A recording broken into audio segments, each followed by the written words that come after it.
So the Ngāti Porou order got cracking. With Connie coordinating the local agencies, they compiled all the research and survey material they needed to present to council.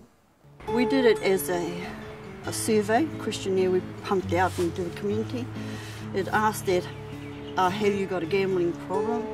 And do you know somebody who's got a gambling problem? Is there a whānau with a gambling problem? Have you ever experienced a gambling problem, whatever, whether you were one or were you just a whānau member? So out of all the surveys, 82% had some experience with gambling problem. They canvassed hundreds of people with questionnaires, phone interviews and visits.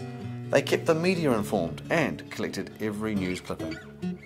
Connie, with the backing of Bill, did put out surveys all around the district, followed them up, got a really good response rate, and were able to come up with a big set of statistics that showed there really were problems being caused to individuals and families and whānau all over the district by gambling on pokie machines.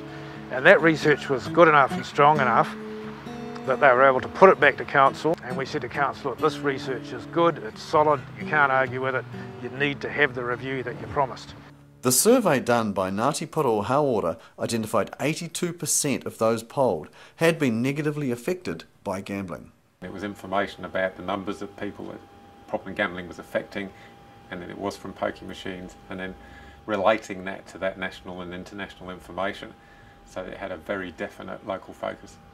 And the council agreed, and they said, right, we will have another round of submissions and we'll look at our policy and see if it needs changing. The hearing committee agreed to review the policy. That's when we all got together. We also started to bring in other groups from the community, a whole range of groups, Gisborne Council of Social Services, Pacific Island groups, and lots of other groups in the community.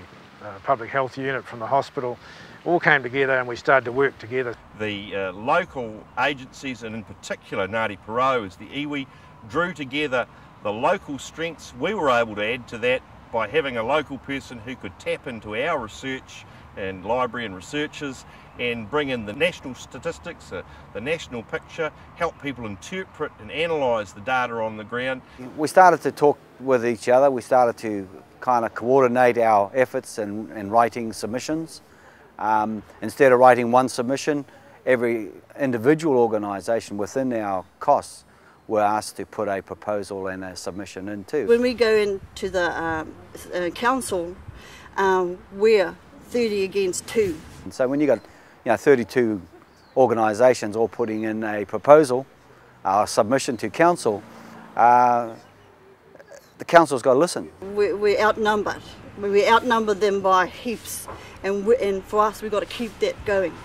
Coming as a group, your voice has got more impact, and of course working together as a group with the various organisations in Gisborne about this issue of problem gambling and making changes in the policies, of course it would have more impact. So all those issues here are coming forth from all the agencies so they could understand why we wanted, all of us wanted a sinking lid policy. Another strength is relationships. Relationships are very important with the community organisations, but also with council. We had a huge networking system already in place, so what we did was bring them on board. We're able to network very quickly and very passionately. They had the same sort of ideals in the areas of problem gambling. They saw the consequences of problem gambling in our area. It sounds as if myself and my department have done a great deal in this. Really we haven't. These groups have really done the hard yards and gone out there and researched the problem and come back with all the information. Really all we've done is facilitate and advocate.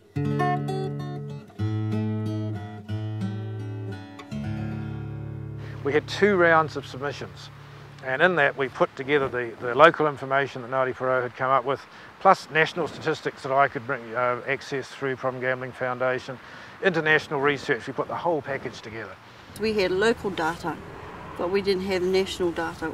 We couldn't weave it into our local data, so Dave was a big asset to us in the areas of bringing local data into our submission. So when we went to council the first time, we said, right, here's the research, what are you going to do about it? And the council accepted that it was significant and they would need to have another look at the whole situation. And indeed the impact was quite profound when they actually brought it to council, and they came along with a substantial delegation of people from the local community who were very passionate about, not only passionate about in their belief about this problem, but also at that stage had it backed up with some hard data. And so the proposal we put to council was that ideally we'd like to see no pokies in the whole Gisborne district, but we realised that that was not realistically going to happen. So he said the next option is to have a sinking lid. A sinking lid policy means that the number of pokie machines in the area is capped, and if any are removed from premises, they can't be replaced. Ngāti Pro Hauora, they actually had a person that actually did some research into the harm of gambling in our region, and they recommended to our Planning and Regulatory Committee, and we had a sinking lid policy. It's just probably one of the very few sinking lid policies in New Zealand, and it has been working, because in terms of the number of machines, they actually have been reduced. The sinking lid policy was a collective decision. Wasn't a Hauora decision at all. We just led the way in putting the paperwork together and pushing it into the district council. At the end of the day, it was a collective initiative. We may never get rid of them, but at least we can kind of try and reduce it. So that instead of having one of the highest ratios per capita, it's certainly in this part of the country, if not the country as a whole, we now start to reduce the numbers to something that's more reasonable. And the council saw that as a way to move forward. But I think our council is willing to sit and listen and talk with us. So that's got to be a big plus. The presentation of solid information then enabled council to utilise its powers to effect gambling policy change in Gisborne. I'm very pleased that we've managed to, at least at this stage, contain the number and of pokie machines across the district, and we've got an active group and a number of groups that are clearly monitoring the issues and keeping them at the forefront of councillors' attention. Where we're at the moment is it's not finished, so there's still more research to be able to promote what we want as a collective. A review of the policy has to be carried out every 3 years, and it's really important for a community group or community groups like this that they maintain their watching brief. There's actually a sense within the community that council is some big amorphous machine that's difficult to access and even more difficult to influence. Of course that's not the case, and here's some useful ways that you can do it. That's the way local government should work, is that most of its policies should originate from the view of the community. Often it's difficult to find out what the view of the community is, and you end up with a view of one person or two people or three people, or a particular fairly strong pressure group or interested party. The council took a relatively open mind and said, gosh, we've made a decision, we don't really think we had all the facts. If the community can tell us that there are things we've missed out, we're prepared to review our decision, and that's a sign of a healthy democracy when elected representatives are prepared to keep their ears open. I think the key is that there has to be one group that's actually taking the lead. In this case it was Ngāti Pro Hauora. That's how we affect change here. We're a very, very close community, and we lobby together to a huge extent. The more that communities can come forward and say this is actually what we want, the better.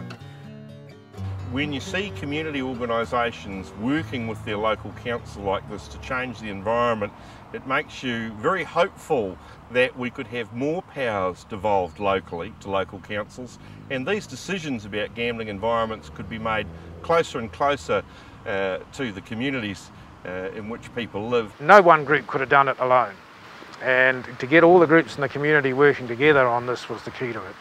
The communities and the community organisations became informed, and through that they became empowered, and in that process they were able to convince their political elected representatives that they wanted a different type of environment. That is a beacon of hope for communities up and down New Zealand. We've shown that it can be done, we've shown that groups can work together from a whole variety of backgrounds on an issue, and we can actually take on big industries, which the pokie machine industry is, take our case to council and actually get some change and make a difference. Well, I'm a grandfather and a great-grandfather.